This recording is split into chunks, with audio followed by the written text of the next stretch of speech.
Bilisan mo. Bilisan mo magmaneho. Hindi ito taxi.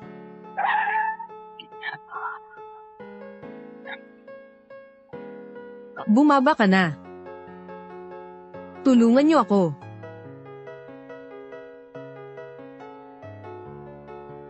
Kung aalis ka, papatayin kita.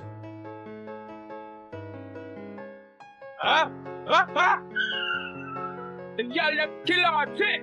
Sana ba? Tumigil-ito! Smakan! 5 minutes! Ikaw ang teacher! Kasi ang technique pa down!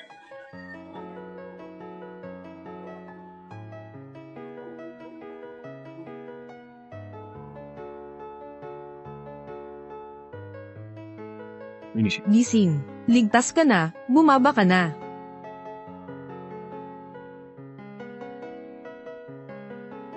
Pinainom nila ako ng gayuma. Tulungan niyo ako.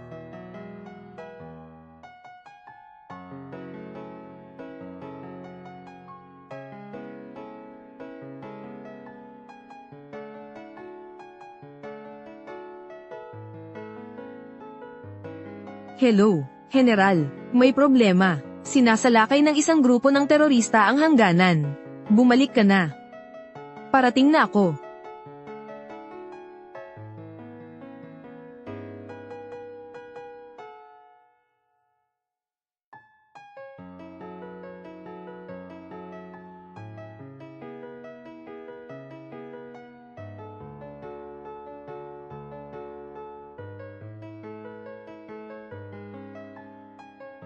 Kailangan kong pumunta sa labanan. Ang ID na ito. Ito ang aking badge. Kunin mo ito, kung may kailangan ka sa hinaharap. Dalhin mo ito sa palasyo ng Dragon.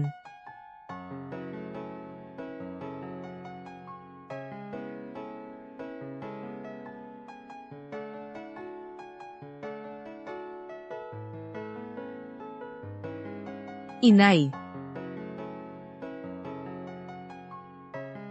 Anak kong mabait, ang aga mo yatang umuwi ngayon. Nakipag-away na naman po si Binibini sa eskwela. 3 lalaki po ang inaway niya. Kaya sinuspinde po siya. Yiyi, bakit mo sila inaway? Ininsulto ako ng 3 yun. Sabi nila anak daw ako sa labas at walang tatay. Hindi ligaw na bata si Yiyi. Nagtatrabaho ang tatay mo sa malayo. Yiyi. Hindi pa makakauwi ang tatay mo. Samantala, sumama ka muna kay tita. Tara na. Wala pa ring balita tungkol kay Tanfong. Sir, matagal na namin siyang hinahanap. Pero hindi ko pa rin siya mahanap. Walang bakas ang ID na iniwan niya. Bago siya umalis, sinabi niya na pupunta siya sa larangan ng digmaan. Namatay na kaya siya? CEO Song, may problema. Hinahabol ng mga assassin si Secretary Long, nawalan na ng contact. Anong sinabi mo?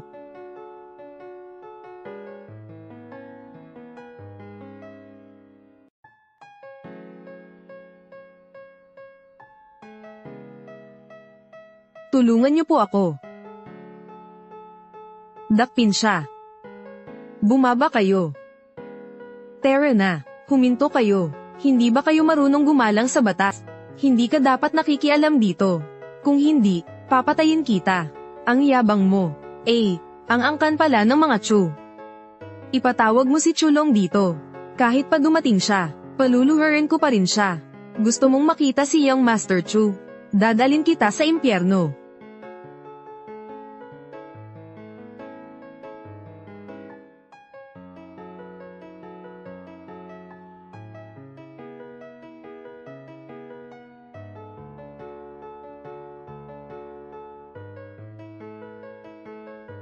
Sino kayo?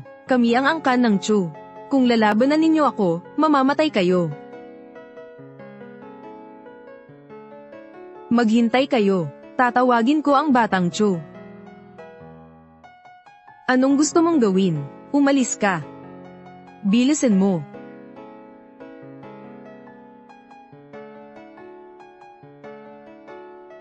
Ako si Young Master Chu. Chu Long. Umalis ka na. Sige po, aalis na po ako. Magandang araw po, General. Young Master, wala tayong dapat ikatakot sa lungsod na ito. Kakaunti lang sila. Tatawag ako ng reinforcements. Tumahimik ka. Ang mga yan, mga tauhan sila ng palasyo ng dragon. Sila ang pinakamakapangyarihang puwersa sa bansa. Nagtatago ang amo nila sa lungsod na ito. Sinusuyo siya ng malalaking angkan sa lungsod. Hindi kaya. Siya ang may-ari ng palasyo ng dragon. Tara na. Miss, ayos ka lang ba? Ang karatula na to. Anong sabi mo? Secretary Long, ayos ka lang ba? CEO Lin, ayos lang po ako. Bahagya lang ang sugat sa ulo.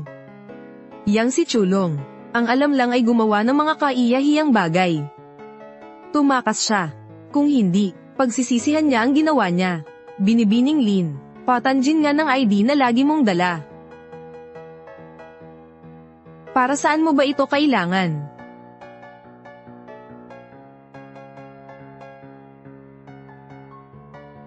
Yung lalaking nagligtas sa akin kanina, may nakasabit na ID sa leeg niya. Katulad nitong ID mo.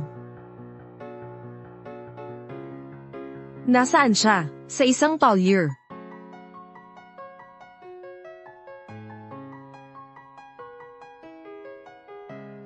Ang galing-galing naman ng anak ko. Mr. Fong, nandito ka na pala. Ibinili kita ng paborito mong tinapay. Nanay, ibinili rin kita. Ayokong kumain ng tinapay mo. Isa kang lumpo at mahirap. Hindi ka karapat-dapat sa anak ko. Nanay, bakit mo naman nasabi yan? Kahit pilay si Kuya Tan, ang mga gastusin sa bahay natin, at ang master's degree ko, si Tan Fong ang sumagot. Kung hindi, hindi ako magtatagumpay. Responsibilidad niya yun. Kung hindi, hindi ka pwedeng pakasalan ng isang may kapansanan. Nanay, huwag mong sabihin yan, Tan Fong. Nag-imbita ako ng mga kaibigan sa graduation party. Ipapaalam ko sa kanila ang tungkol sa kasal natin. Hindi kita pwedeng isama. Sige, sige na, umalis ka na. Nakalimutan ko. Ito ang isang buwang sweldo ko. Kunin mo na.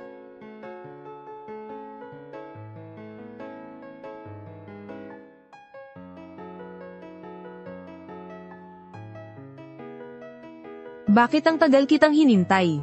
Kasi kailangan kong kunin ang pera sa pilay na yun. Hindi ko akalaing bibigyan niya ako ng tinapay na to. Kahit aso hindi kakain nito. Ang laki naman nito. May sweldo pala yung pilay na yun. Tuwing ika-15 ng buwan, ibinibigay niya sa akin lahat ng pera niya. Mahal na mahal niya ako. Pero $5,000 lang ito ngayong buwan. $5,000. Sapat na yan. Bayaran mo na ang kinain natin sa restaurant. Huwag kang magbiro, huwag mong ipakita sa kanya. Anong mangyayari kung makita niya? Huwag kang magmadali, kailangan ko siya, pero nagtapos na ako ng masters. Pag nakahanap na ako ng trabaho, iiwan ko na siya. Hello, Tan. Hello. CEO Lin. Siya ang nagligtas sa akin noong araw na iyon. Papa. Inday, nagkakamali ka. Hindi ako nagkakamali. Sabi ng nanay ko, ikaw raw ang tatay ko. Tay, umuwi ka na po sa amin. Ibibigay ko po sa inyo lahat ng baon ko. Hindi ka na po mahihirapan. Ang talino naman ng batang ito.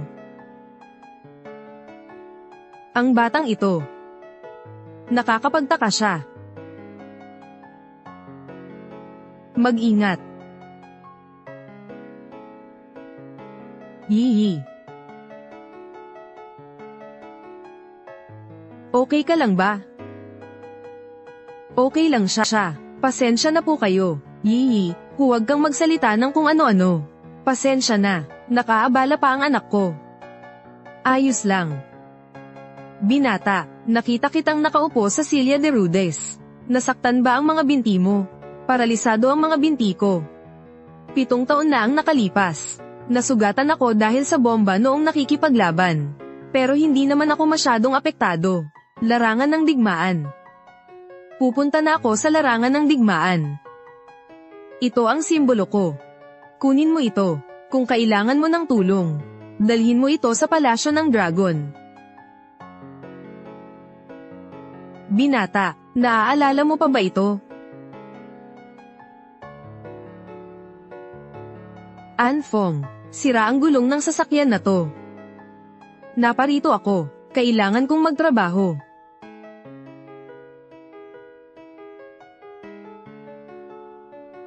Nanay, nagtatrabaho ng husto si tatay. Umuwi na natin siya, Nay. Yee, ngayon, hindi pa natin alam kung sino siya.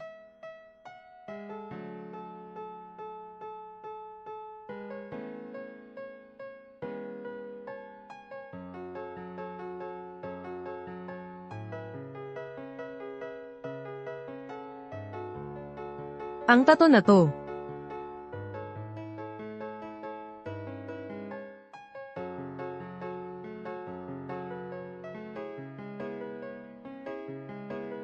Direktor Lin, hindi sapat ang isang tato para makumpirma na siya ang taong hinahanap mo.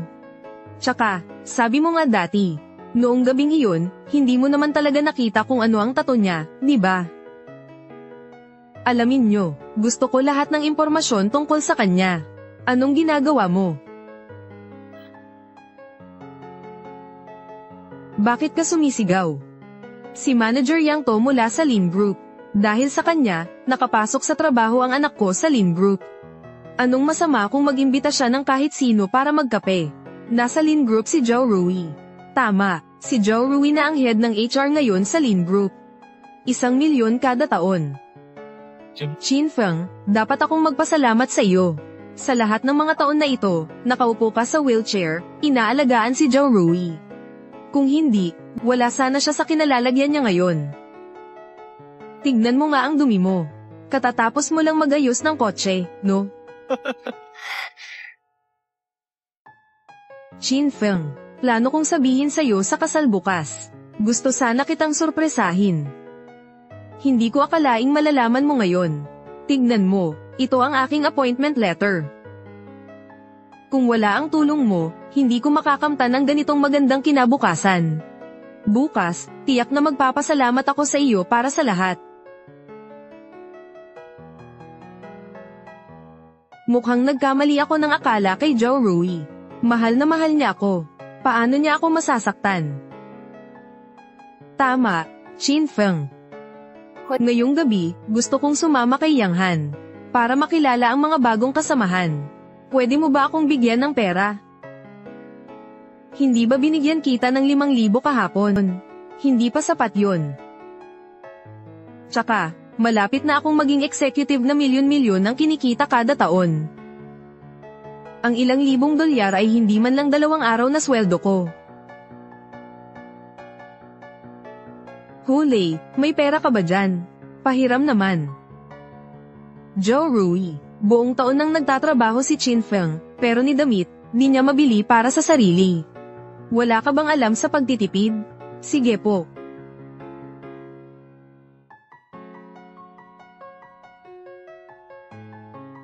Yan lang ang ibibigay ko.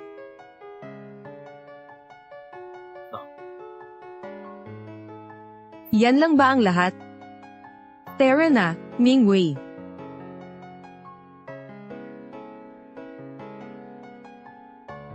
Anong tinatayo-tayo mo dyan? Bayaran mo na ang bill. Kung gayon, umuwi ka at ipagluto mo ako. Nagugutom pa ako. Walang pera, walang talento, ang walang silbi. Qin Feng. Hindi ko talaga alam kung ano ang habol mo.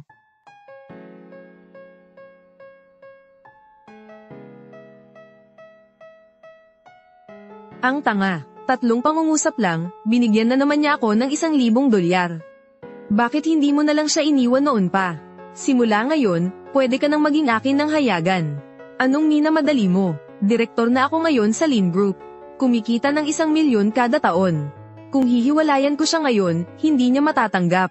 Bukas, ipapawalang bisa ko ng publiko ang engagement. Kung mayroon lang siyang kahit kaunting hiya, hindi na niya ako guguluhin pa. Chin Feng, itinago mo ang pagkatao mo para kay Zhou Rui. Sulit ba talaga iyon? Kung hindi ako nailigtas ng kapatid niya, wala ako rito ngayon. At saka, mapagpasalamat na tao si Zhou Rui. Sabi niya sa kasal bukas, sasabihin daw niya sa lahat kung gaano siya nagpapasalamat sa akin. Pagdating ng oras, balak kong sabihin sa kanya ang tunay kong pagkatao, at tungkol sa mga binti ko. Kung alam niyang gumaling na ako, matutuwa siya para sa akin. Mauna ka na, babalik na lang akong mag-isa mamaya.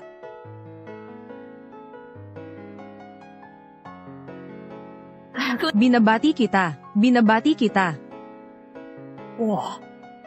Oo, ang ganda talaga ng mga dekorasyon. Chin Feng.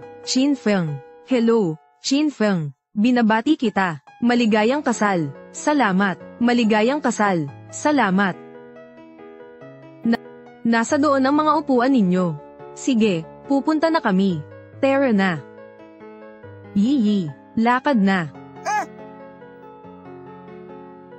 Tatay. Hindi, tito. Binabati kita. Pinabibigay po ni nanay itong angpaw. Nandito ka na pala. Salamat sa angpaw. Oh, heto, candy. Magpakaginhawa kayo. Medyo abala ako ngayon. Pasensya na kung hindi ako gaanong makapag-asikaso. Okay lang, sige na. Tara na. Maligayang pagdating sa lahat, ang kasal ni na Chin Feng at Zhou Rui. Ngayon, atin pong pasukin ang ikinasal sa entablado. Sige, tara na.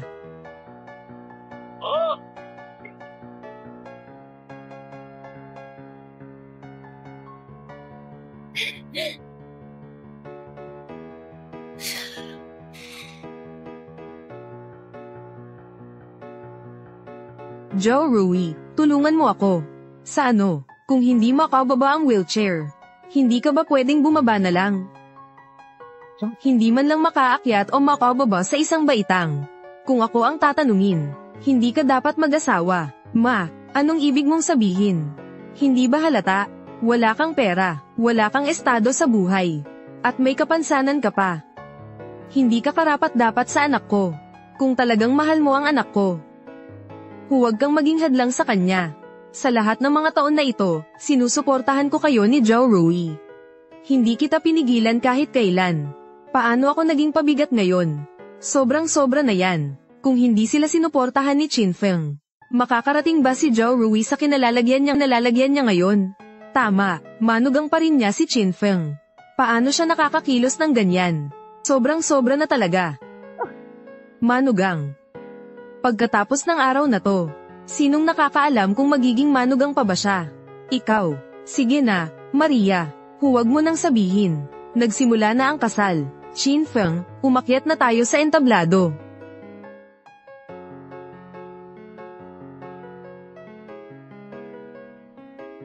Ang bagong kasal. Ang isa'y kasing ganda ng bulaklak, ang isa naman ay nakaupo sa wheelchair. Siguradong maraming nakakaantig na kwento sa pagitan nila. Bago magsimula ang kasal, may gusto ba kayong sabihin? Ako muna. Sa mahalagang araw na ito, mayroon akong 2 magandang balita na ibabahagi. Una, nakakuha ako ng graduate degree. Malapit na rin akong magsimulang magtrabaho sa pinakamalaking kumpanya sa Jiangzhou, ang Lin Group, bilang pinuno ng HR, na may $1,000,000 na sweldo. Wow! Kagraduate lang ni Zhou Rui, at supervisor na agad siya sa Lin Group. 2 bilyon ang halaga ng Lin Group. Napakabata pa ni Zhou Rui, napakalawak pa ng kanyang kinabukasan. Ang susunod naman ay ang pangalawang bagay. Gaya ng alam ninyong lahat, kakatapos ko lang mag-graduate. Sa mga taon bago ako magtapos, may isang lalaking tahimik na nasa likod ko. At sumuporta sa akin. Nagpapasalamat ako sa kanya. Sa wakas, maaari ko na siyang pakasalan. Siguro si Lin Feng ang tinutukoy niya. Sa wakas, narating na ni Lin Feng yan. Nagsusumikap siya sa mga nakaraang taon para suportahan ang pamilya niya. Nagpapasalamat si Zhao Rui. Ngayong nagtagumpay na siya, hindi niya nakalimutan ang ginawa ni Lin Feng. Kung gayon, ngayon, pahintulutan niyo po ako. Ipakilala ng buong dangal ang aking magiging asawa ngayong araw. Ang lalaking iyon ay Yang Mingwei. Anong nangyayari? Hindi ba't si Qin Feng ang ikakasal? Bakit sinasabi ni Zhao Rui na siya ang mapapangasawa niya? Anong nangyayari? Gusto ba niyang hiwalayan si Feng?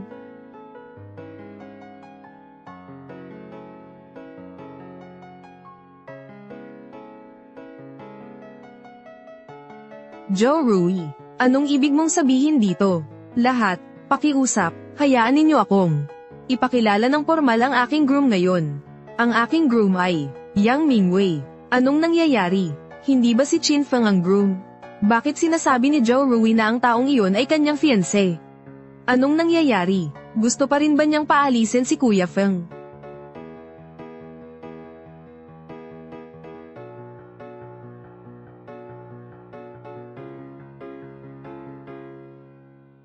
Zhao Rui, ano ang ibig mong sabihin dito? Qin Feng, hindi mo pa rin ba maintindihan? Engaged na si Zhao Rui. Bigla siyang naging supervisor sa Lin Group. Paborito siya ni Presidente Lin. Ikaw, isang kalahating paralitiko. Iniisip mo pa bang pakakasalan ka ni Zhao Rui? Tama. Kapatid Feng, aaminin ko, marami kang natulong sa akin nitong mga nakaraang taon. Pero nagtratrabaho ka hanggang sa mapagod. Ngayon, sa tulong ni Mingwei, ako ay bahagi na ng pamilyang Lin.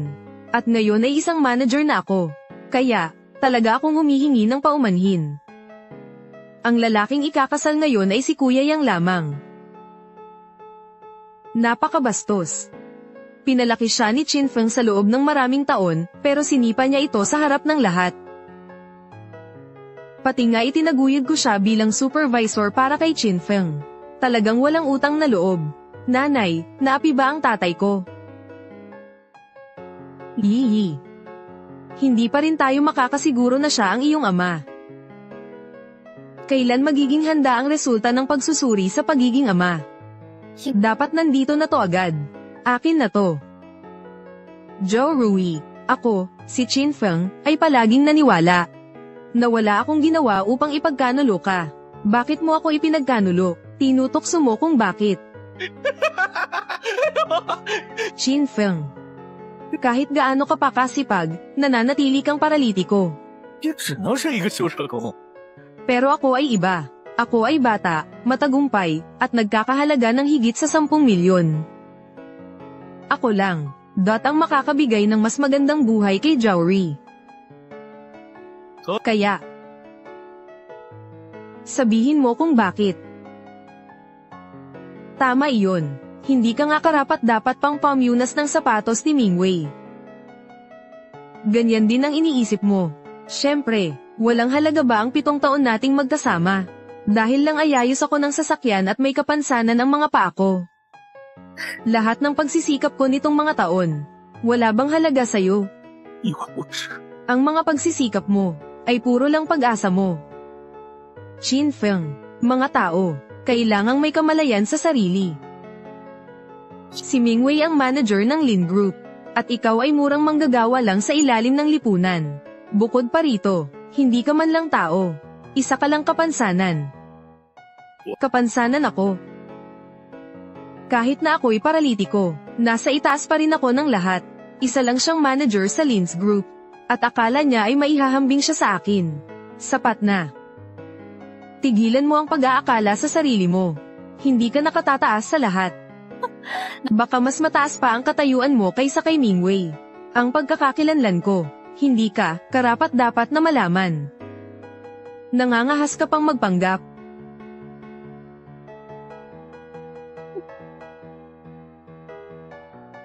Anong ginagawa mo? Kapatid Feng, kamusta ka? Ayos ka lang ba? Kuya Feng. Joe Rui, sobra na ang ginawa mo. Pinaghirapan ni Kuya Feng na alagaan ka. At ganito mo siya tinatrato. Mapagbigay na ako na hindi ko siya pinalayas. Ikaw, isang tambak ng basura. Tingnan ko kayo lahat. Sinusubukan niyo bang ipagtanggol ang pilay na ito? Maniwala ka man o hindi, isang salita lang mula sa akin. At hindi ka na makakapasok sa Jiangzhou. Mas mabuti pang mawala ka na. Huwag mong dumikita ng lupa ko. Ang sarili kong mga bagay. Ako na ang bahala.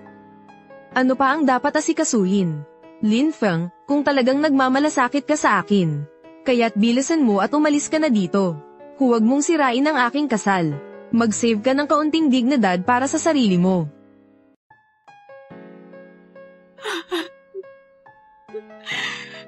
Tia.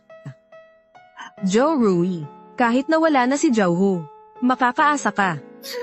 Aalagaan ko kayong lahat ng mabuti. Kapatid na Feng. Salamat. Kapatid na Feng, kumain ka ng dahan-dahan. Ang sipag mo. Para lang mabayaran ang tuition ko. Hindi ito mahirap. Joe Rui. Kaya ko na ito mag-isa. Lin Feng. Hindi mo pa ba nauunawaan kung anong nararamdaman ko? Sa totoo lang, gusto kita. Ngayon, ikaw na ang nag-aalaga sa akin. Maghintay ka hanggang makapagtapos ako at makahanap ng trabaho. Ako na ang bahala sa'yo. Joe Rui. Ngayon, nauunawaan ko na rin. Ang 7 taon ng pagmamahal ay walang halaga kumpara sa kasikatan at kayamanan. Itong 7 taon na ito. Isipin mo na lang ako, si Qin Feng. Nabulag. Ikaw ang gustong habulin ako. Sino ang pwedeng sisihin mo? Bukod pa rito, maging ang dati kong sarili o ang ako ngayon. Hindi ako kailanman iyo. Isang mekaniko na tulad mo ay hindi kailanman aabot sa isang tulad ko. Wala kang kamalayan sa sarili mo. Hindi ako sapat.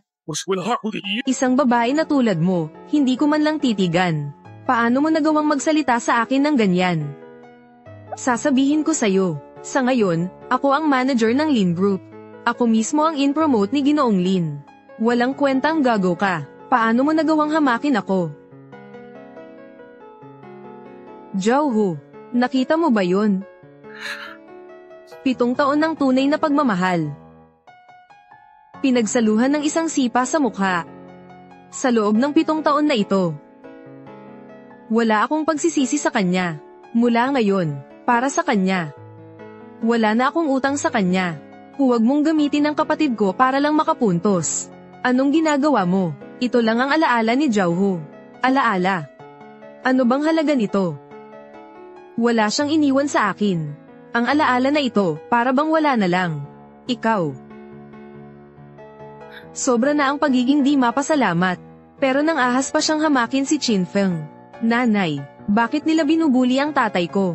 Paano kung tulungan natin ang tatay ko? Okay. Yee, maghintay ka pa ng kaunti. Kung siya talaga ang tatay mo, tutulungan ko siyang makamit ang hustisya. Gusto mo bang kunin ito? Sige, kunin mo na. Hinihiling mo ang kamatayan.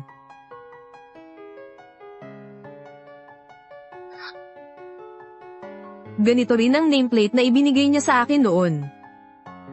Sapat na, Qin Feng. Hindi mo ba sinusubukang kumapit sa akin? Dahil ako ang pinuno ng Lin Group. Sasabihin ko sa'yo, hindi na tayo pareho ng antas sa lipunan. Huwag mong isipin na magagamit mo ako. Gagamitin kita. Joe Rui, sobra mong pinapahalagahan ang sarili mo. Maging tapat ako sa'yo. Wala akong pakialam sa mga makapangyarihang tao na binanggit mo. Akala mo naging mahalaga ka na. Pero sa paningin ko, wala kang kwenta. Nakuha na namin ang resulta. Tunay ngang si Qin Feng ang ama ni Yi.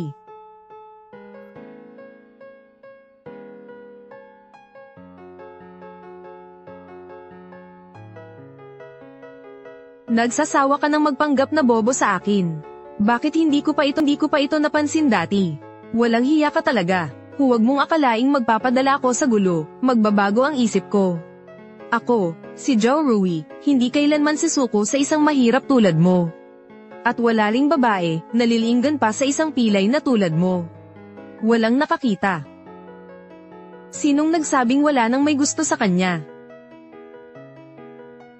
Ako, si Lin Yoxen, ay handang ialay ang Lin Group bilang aking dote. At pakasalan si Lin Feng. Tatay. Ikaw ito. Kakatapos mo lang sabihin, pahintulutan mo akong pakasalan ka. Ano ang ibig sabihin nito? Dahil ikaw ang aking ama, kaya naman pakakasalan ka ng nanay ko.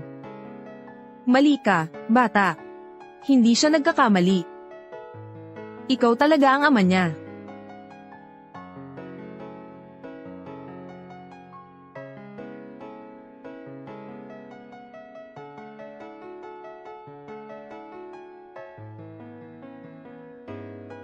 Paano ito posible? Naalala mo ba ito? 7 taon na ang nakalipas. Iniwan mo ito para sa akin bago ka umalis.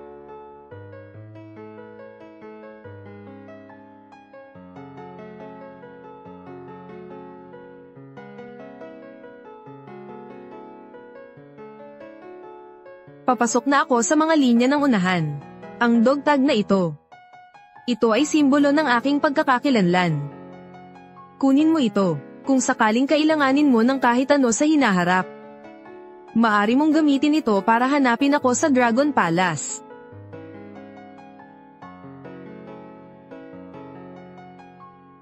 Ikaw iyon. Matapos kang umalis 7 taon na ang nakalipas. Hindi nagtagal, nagkaanak ako ng Yiyi. Nang ipanganak si Yiyi, hinahanap kita. Naghahanap ako sa loob ng 6 na taon. Ngayon, gusto kong bigyan si Yiyi ng kumpletong pamilya. Kaya, pakakasalan mo ba ako? Ako. Tatay, pakiusap, sumagot ka ng oo kasama ang nanay ko.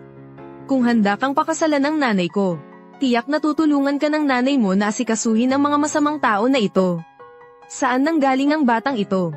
Akala mo ba kaya niyong asikasuhin kami? Sino sa tingin mo ang sarili mo? Nang ahas kang saktan ako, kailangan ko bang pumili ng oras para saktan ka? May gusto kang mangyari sa buhay mo. Alam mo ba kung sino siya? Siya ang HR President ng Lin Group. Kaya, alam mo ba kung sino ako? Hinahatak mo lang ang anak mo para maghanap ng ama. Hindi ka magiging mabuti, Secretary Wu.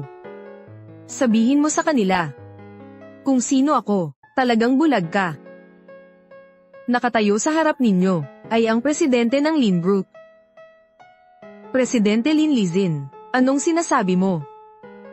Siya ang Presidente Lin. Imposible. Siya ba talaga ang Presidente Lin na may yaman na bilyon? Hindi ko makapaniwala. Si Presidente Lin, na napaka-elegante, ay handang magpakasal kay Lin Feng. Anong nangyayari? May anak na babae si Lin Feng kay Presidente Lin. Anak na babae. Si Presidente Lin ba ang boss mo? Hindi pwede, baka nagpapanggap lang siya. Siya ba ang presidente ng Lin Group? Paano ko hindi malalaman yan? Tama, Mingwei. Oo, tama iyon. Nang ahas kang magpanggap bilang Presidente Lin sa harap ko. Nakalimutan mo ba? Ako ang manager ng Lin Group. Kung siya nga ang Presidente Lin, paano ko siya hindi makikilala? Isang maliit na regional manager lang mula sa isang sangay. Karapat-dapat ka bang makita si Presidente Lin? Ikaw. Branch Regional Manager. Mingwei, ano ang ibig niyang sabihin? Huwag mong pakinggan ang kalokohan niya. Ikaw, Qin Feng, hindi ka ba nagsasawa na guluhin si Xiaori? Ngayon, nakahanap ka na naman ng ibang aktor para magpanggap na si Pangulong Lin. Alam mo ba talaga kung sino si Pangulong Lin? Naniniwala ako sa sinasabi niya. Bukod pa dyan, kahit na hindi siya si Pangulong Lin, magagawa ko siyang maging si Pangulong Lin. Nagpapanggap pa rin. Bakit naman mag-aalala si Pangulong Lin sa isang tulad mo? Pati ang pagsusuri ng paternity ay peke pa. Isang bingi katulad mo. Paano ka pa makakapagkaanak? Huwag mong sasabihin ganun ang tungkol sa tatay ko. Ano?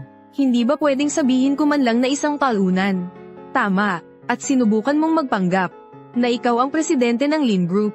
Kaya ipakita mo sa amin ang ilang patunay. Nagmamalaki ka lang sa iyong salita. Sino ba ang hindi makakagawa niyan? Gusto mo ng patunay? Sige, ibibigay ko sa iyo.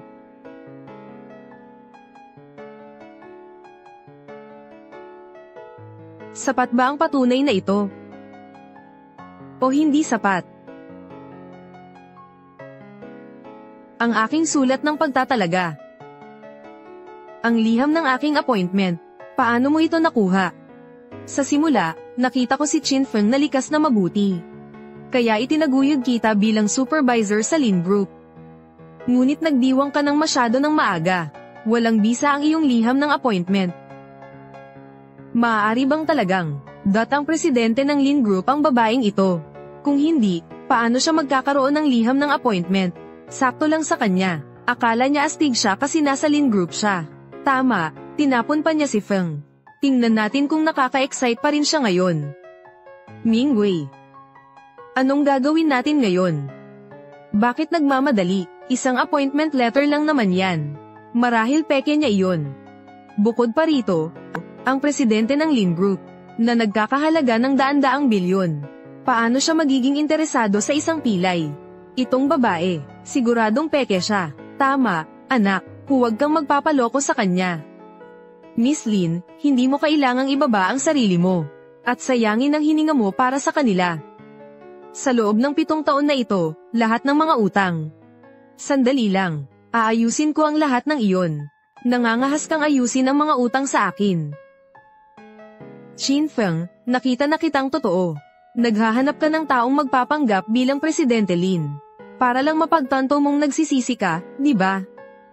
Tatawag ako kay Pangulong Chen ngayon. Ipapakita ko sa'yo, ang mga kahihinatnan ng pagpapanggap na si Pangulong Lin. At ikaw, maghintay ka lang hanggang mailantad kita. Pangulong Chen, pinipilit kami ni Hailong nitong mga nakaraang araw. Lahat ng aspeto ng kumpanya ay nasa krisis. Ano? Ano ang sinabi mo? Sino ang may ganang magpanggap na si Pangulong Lin? Hintayin mo lang, nandyan na ako. Kumuha ka ng mga tao. Sumama ka sa akin. Hintayin nyo lang. Darating na si Pangulong Chen ng HR ng Lin's Group. Pagdating niya, mapapahamak kayo. Ama, huwag kang matakot. Kilala ko si Tito Chen. Papaiyak ko siya para tulungan kang harapin ang mga salbahing ito mamaya. Sige, punyeta ka. Ang tapang mo pa rin.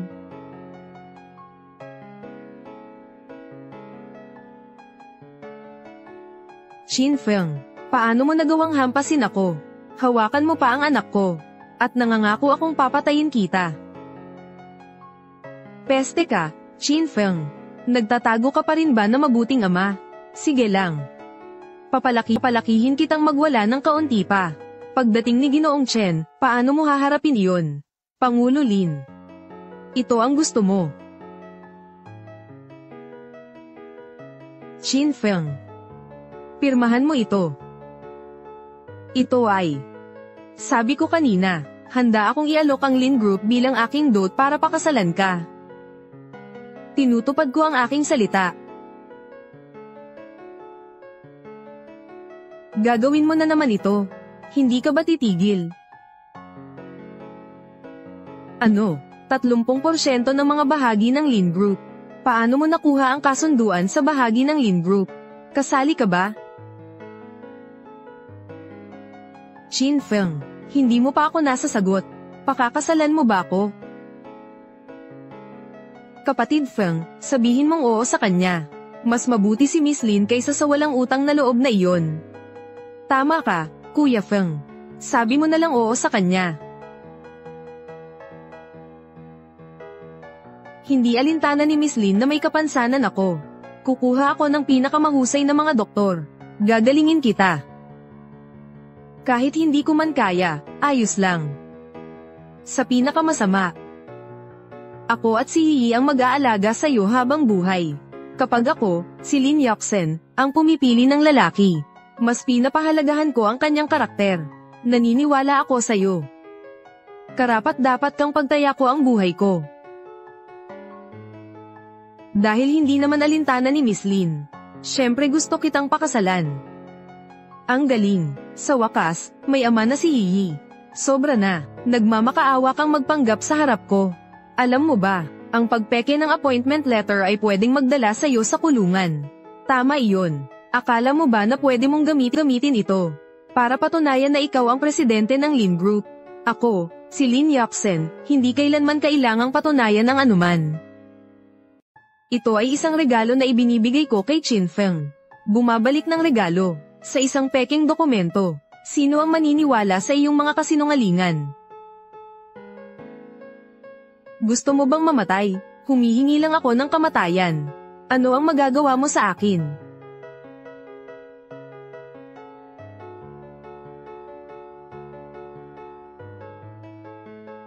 Balak kong hayaan kang mabuhay.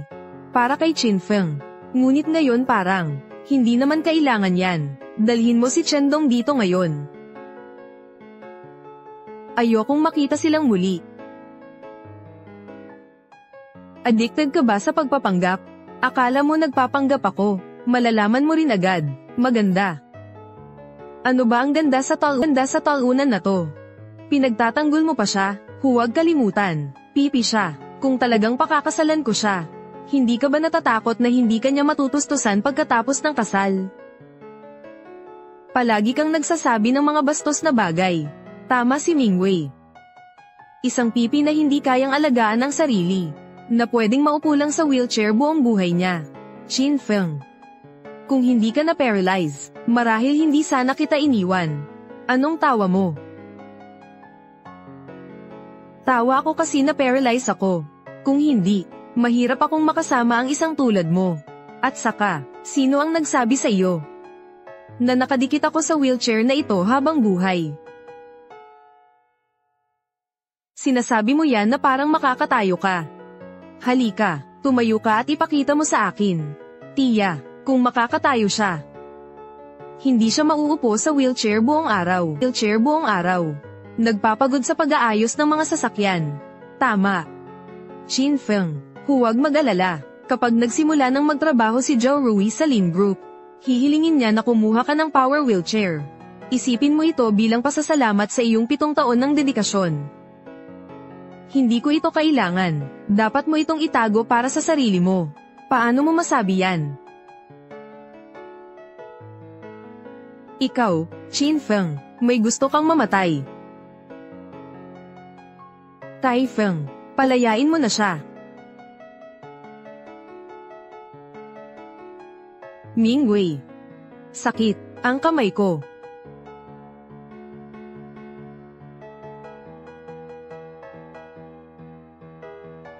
Chin Feng.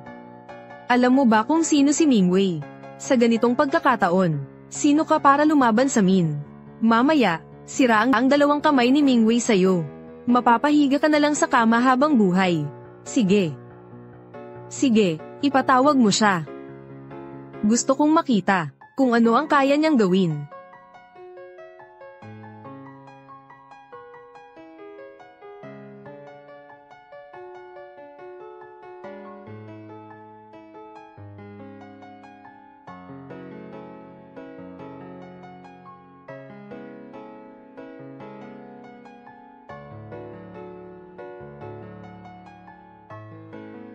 Hindi ba't nagdaan si Chin Feng ng 7 taon sa wheelchair? Bakit bigla na lang siyang hindi na biktima ng kapansanan? Talagang tumayo si Chin Feng.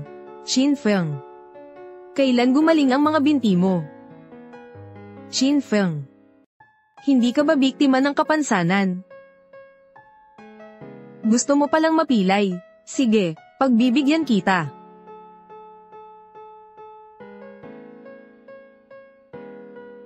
Kapatid Yang. Ang galing-galing ni Daddy. Naka-recover na ba ang mga binti mo? 7 taon ng pag-recover, halos magaling na ako. Ayos lang iyon. Chin Feng. Hindi ko alam kung paano ka na nakatayo. Sinasabi ko sa'yo. Tapos ka na. Si Mingwei ang manager ng Lin Corporation. Mahalaga ako kay Presidente Lin. Hindi ka makakaligtas kay Presidente Chen mamaya. Chin Feng, ibig sabihin hindi ka na disabled. Ayos lang. Malapit na dumating si Ginoong Chen. Sa pinakamasama, muli kitang pipigilan. At ikaw, nagmamaliit ka bang magpanggap na si Pangulong Lin? Hintayin mo na lang kung paano ka parurusahan ni Ginoong Chen.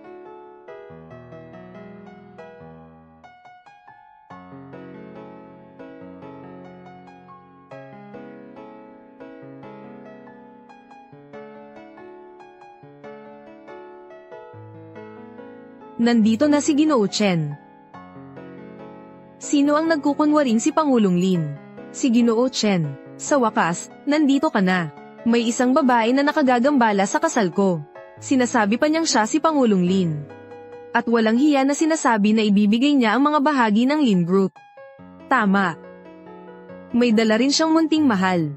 Sinasabi niya na ang ama ng bata ay isang mekaniko. Hindi ba't nakasasama iyon sa reputasyon ni Pangulong Lin? Isang bata, anak. Tio Chen. Hihi. Bitawan mo ako. Bakit ka nagsisigaw? Akala mo ba talaga ikaw ang anak ni Presidente Lin? May plano kang mamatay. Joe Rui, anong ginagawa mo? Pangulo Chen, bakit mo siya pinoprotektahan? Ang ina niya ang babaeng nagkunwaring si Pangulo Lin. Oo, Pangulo Chen. Disrespeto ang batang ito. Kailangang turuan siya ng leksyon. Hihi. Nasaktan ka ba kahit saan? Tio Chen, yung dalawang iyon ay talagang masasamang tao. Gusto pa nilang bulihin ang tatay ko. Hihi. Siyempre, tuturuan ng tiyuhin mo ang mga iyon ng leksyon para sa'yo. Anong ibig mong sabihin doon? Ang babaeng ito ay nagkunwaring si Pangulong Lin. Oo, Pangulo Chen, malapit ka nang mamatay. At nananatili ka pa ring matigas ang ulo. Chen Dong. Sabihin mo sa kanila. Sino ako? Kayong dalawa, tanga. Itong babae. Siya si Presidente Lin. Ano? Anong sinabi mo? Paano siya magiging Presidente Lin? Wala na akong pag-asa. Lubos na akong talo ngayon. Totoo ngang si Presidente Lin siya.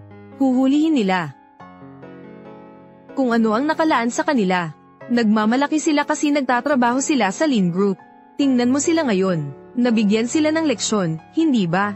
Ginoo Lin, hindi namin alam na kayo pala iyon kanina.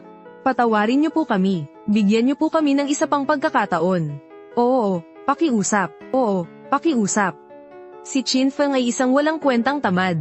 Ikaw ang presidente ng Lin Group. Bakit mo kailangang pakasalan siya? Ito, hindi ibig sabihin na wala kaming tiwala sa'yo. Hayaan mong sabihin ko sa'yo.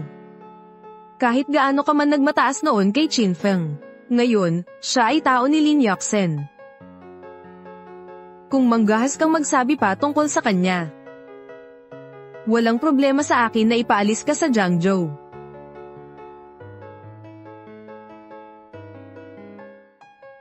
Isa ka lang duwag na umaasa sa iba. Anong sabi mo? Hindi. Wala. Chin Feng. Itong dalawang tao, ano ang gusto mong gawin sa kanila? Chin Feng. Alam naming nagkamali kami. Yung paraan ng pagtrato namin sa iyo kanina, nagkamali kami. Tulungan mo kami, makiusap ka kay Pangulong Lin para sa amin. Sabihin mong huwag kaming tanggalan ng trabaho. Sige. Mingwei, bakit mo siya niluluhod? Sasabihin ko ang totoo, minsan iniligtas ng kapatid ko ang buhay niya. Duda akong gagawa siya ng masama sa amin. Tama, Chin Feng, dapat mong tandaan. Namatay ang anak ko para iligtas ka. Ngayon ang araw ng iyong kabayaran. Kailangan mong ipakuha kay Pangulong Lin. Nabigyan ng promosyon at taas sweldo ang anak ko. Pagkatapos, pantay na tayo.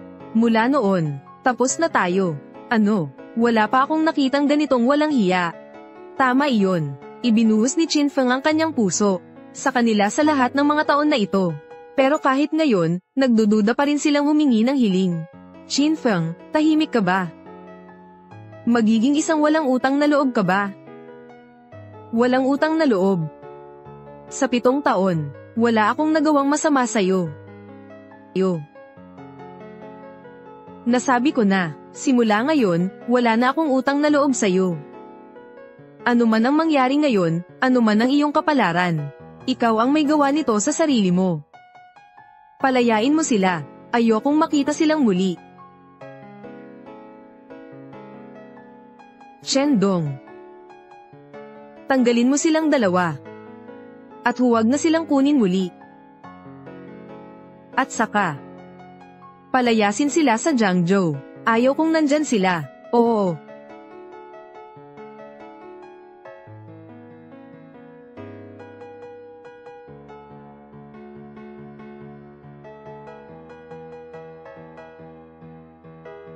Talagang kahanga-hanga si Pangulong Lin.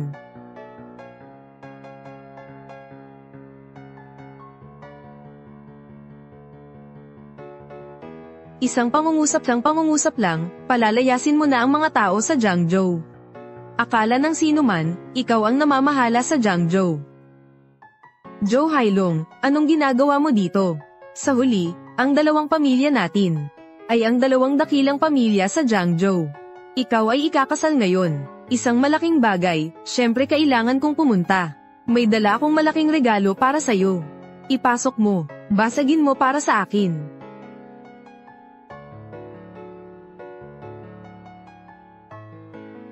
Bumangon ka, dali, bilisan mo, lakad, lakad, lakad. Zhou Hailong, nababaliw ka ba? Sabi mo sa mga tao mo na huminto. Sige, basta pumayag kang pakasalan ako. Kaya nang pag-usapan ng lahat. Ang alam mo lang ay mga maruruming patibong, hindi ba? Pagkatapos ng lahat ng mga taon na ito, hindi mo pa rin ba alam ang mga pamamaraan ko? Kumusta na? Gusto mo bang pag-isipan ulit? Nabubulag-bulagan ka. Ikaw ang masamang tao, ama, yung masamang tao, palagi niyang inaaway si nanay. Yee, huwag kang mag-alala. Mula ngayon, nandito ako. Walang makakabuli sa'yo at sa iyong ina. Medyo malaking yabang yan, Lin Yoksen. Ito na ba ang lalaking pakakasalan mo? Sa pagkakaalam ko, isa lang siyang walang kwentang lalaki na marunong lang ayusin ng kotse. Umaasa ka pa sa isang ganyang lalaki. Mapoprotektahan ka ba niya? Hindi siya walang kwenta. Ngayon, siya ang lalaki ko, lalaki ni Lin Yoksen. Sige na, Lin Yoksen. Sige, kung ayaw mong matulog sa akin. Pero para madiscuss ako sa pirasong ito ng basura. Ganun ba? Ito ay gawa mo. Ano ang gusto mo? Zhou Hailong, pinapaalalahanan kita. Kung susubukan mong hawakan siya, hindi kita patatawarin. Ang protective mo sa kanya, ano? Kaya't sasaktan ko siya ngayon. Gusto kong makita kung gaano katatag ang lalaking nagustuhan ni Lin Lizin. Durugin ang mga braso at binti niya. Tingnan natin ang mangyayari. Kung lalaban siya sa akin, dahil lang sa babae. Qin Feng, kailangan mong umalis na ngayon.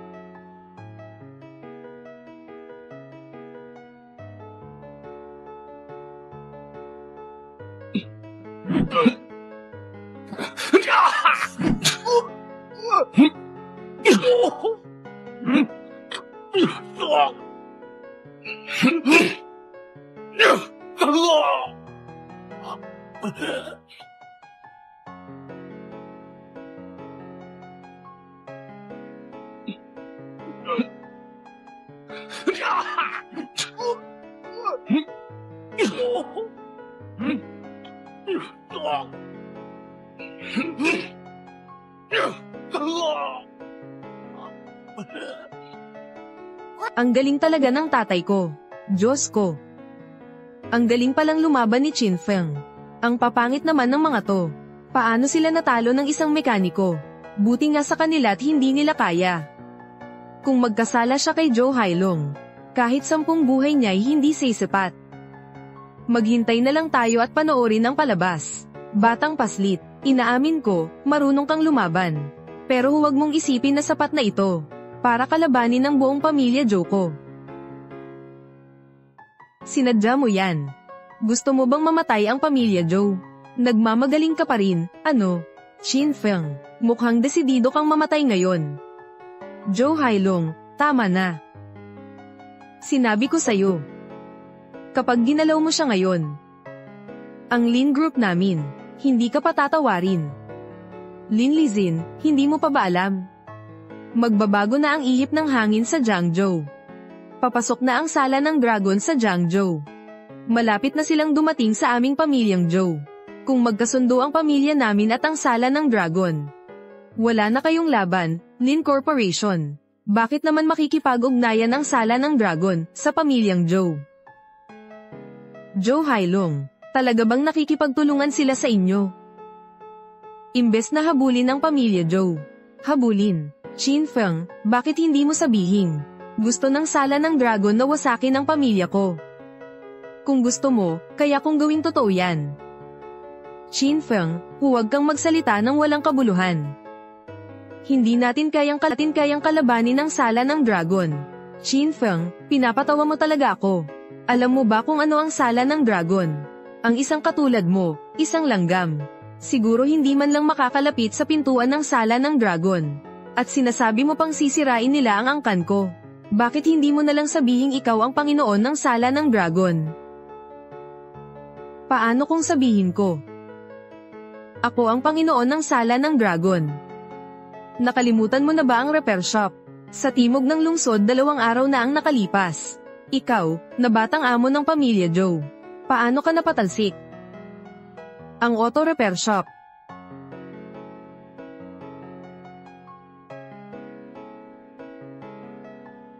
Ako si Zhou Hailong mula sa pamilya Zhou. Lumayas ka rin. Sige, sige, lalabas na ako, lalabas na. Kaya, ikaw pala yung nasa garahe noong araw na yun. Hindi ka pala kasing tanga ng akala ko. Ibig sabihin, ikaw nga ang sala ng Dragon Master.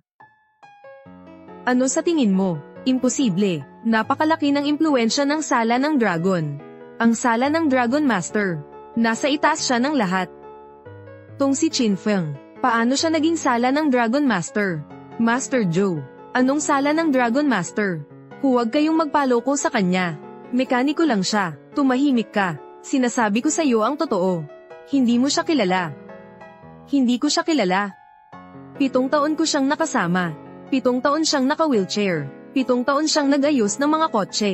Kung siya nga talaga ang Panginoon na sinasabi mo, bakit siya mamumuhay sa kahirapan? Tama, itong walang kwentang to, kinailangan pang magtipid. Kahit sa matrikula ng anak ko, imposibleng siya yung master na sinasabi mo. Sigurado ka ba sa sinabi mo? Oo naman. Kung may katayuan talaga siya, hindi ko sana pinutol ang engagement. Isang lalaking kinamumuhian ko pa nga. Pinahahalagahan ni Presidente Lin. Gusto mo bang mamatay? Paano mo ako nagawang lokohin? Sa Jiangzhou, ikaw ang unang naglakas loob na kalabanin si Zhou Hailong.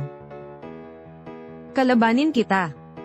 Kung ako sa'yo, tatawagan ko ang tatay at nanay mo, at tatanungin ko sila kung mapoprotektahan pa ba ang pamilya Zhou. Nagpapanggap ka pa rin sa akin. Sige, kung gayon, sisiguraduhin kong mamamatay ka ngayon.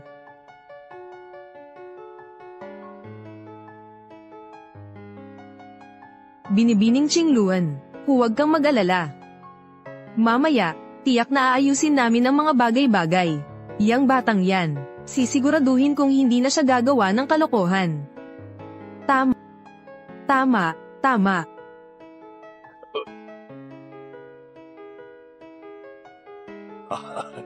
Pasensya na po, kailangan kong sagutin to. Hello, Itay. Ang bastos mo, may gana ka pang tumawag sa akin. Alam mo ba kung gaano ka kaswerte? May mga taong galing sa palasyo ng dragon na naghanap sa iyo. Tay, anong ibig mong sabihin? Hayaan mong ikwento ko sa iyo. Si Miss Qingluan mula sa palasyo ng dragon. Sa ngayon, nandito siya sa atin. Sabi niya lilipat na raw ang palasyo ng dragon sa Jiangzhou. Ikaw, sa ngayon, magpakumbaba ka. Kung malaman ng palasyo ng dragon, Ang mga kalokohan mo noon. Magdurusa ang pamilya Joe namin dahil sa iyo.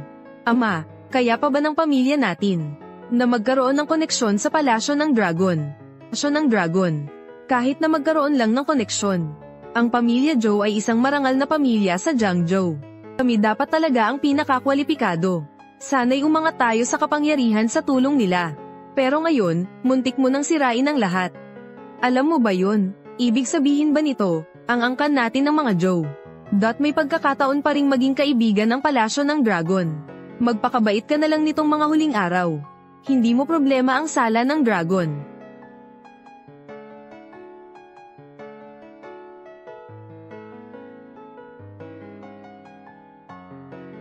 Nasabi ko na ang lahat ng dapat kong sabihin. Kung hindi kayo titigil, mapapahamak ang angkan ninyo. Kailangan ko pang dumalo sa kasal ng Hallmaster. Mag-ingat kayong dalawa.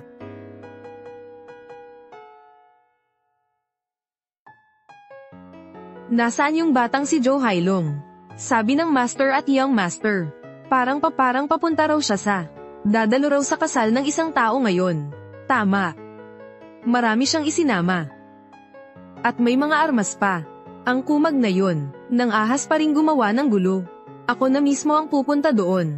Ibabalik ko ang batang to, bago pa siya makagawa ng mas malaking gulo.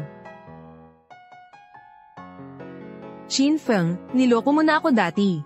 Hindi pa ba sapat yon? Mangangahas ka pang lokohin ako ulit. Magaling. Napakahusay. Anong ibig mong sabihin? Malinaw na sinabi ng tatay ko sa telepono. Sa buong Jiangzhou, ang pamilya Joe lang ang karapat-dapat makipagtrabaho sa sala ng dragon. At nangangahas kang magsalita ng walang katotohanan. Hayaan mong wasakin ng sala ng dragon ang pamilya ko. Qin Feng, ang galing mo naman magkwento. Tao. Joe Hailong, ano pa bang gusto mong gawin? Binabalaan kita. Kung magtangka kang galawin siya, gagamitin ko ang angkan ng mga Lin. Gagamitin ko lahat ng kapangyarihan ko para labanan ang angkan ng mga Joe. Susubukan mo akong takutin gamit ang Lin Group. Lin Lizin, ang mga shareholder ng Lin Group ninyo, ay kumampi na sa akin. Papuntahin mo sila.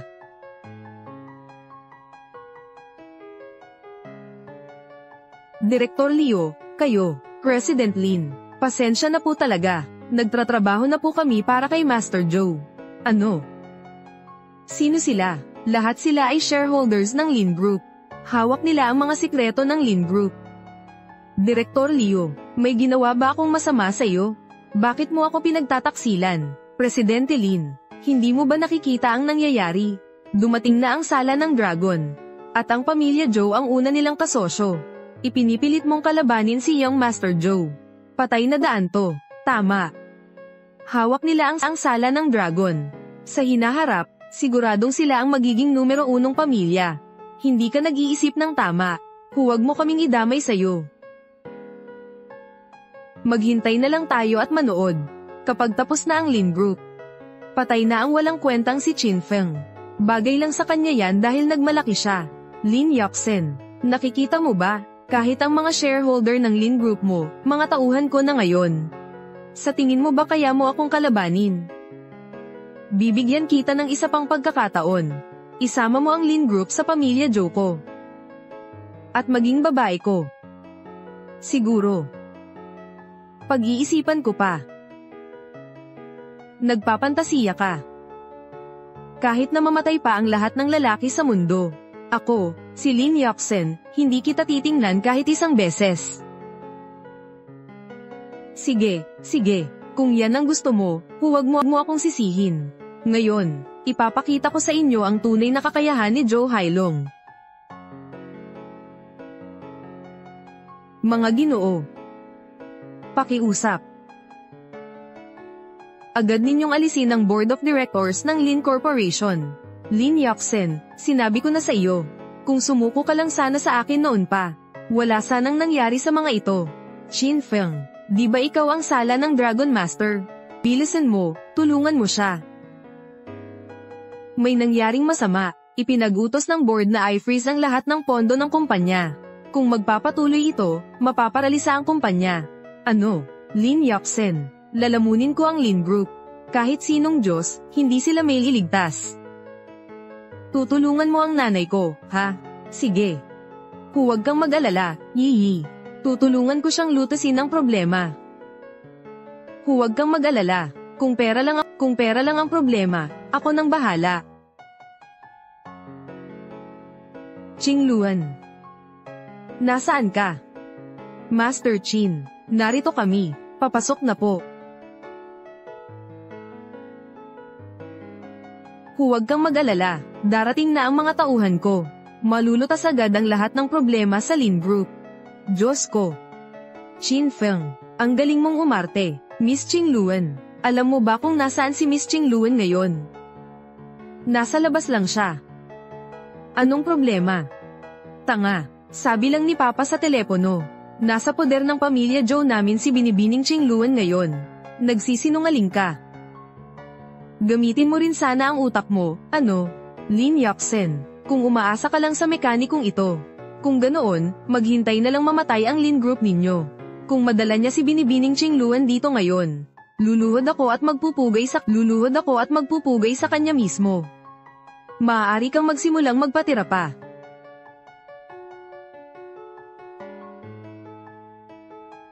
Qingluan, pagbati, Master Qin. Pagbati, Master Qin.